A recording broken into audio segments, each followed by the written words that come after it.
In this video, I'm going to be quickly showing you on how you can change your Shopify store name and URL.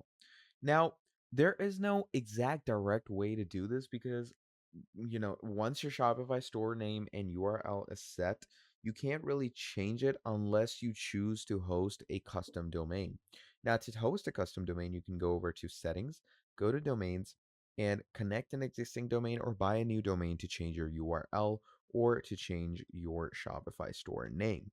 But if you want to do it in a different way, in a way that, you don't really have to change a domain, it's not exactly the biggest fix. But what you can do is go over to online store, go to navigation, and right here, you can go ahead and create different menus. Like, let's say I want to create the home page, right? So let's say I'm going to go over to URL redirects.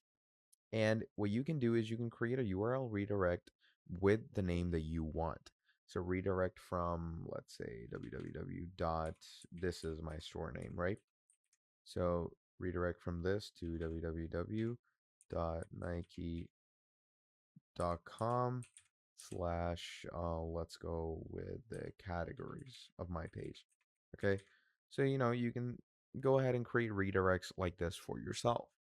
So those are ways on how you can pretty much go ahead and create your Shopify, custom URLs or change Shopify store name and URL. So that is pretty much about it for this video. Thank you for watching this video all the way till the end, and I'll see all of you next time. Have a great day. Goodbye.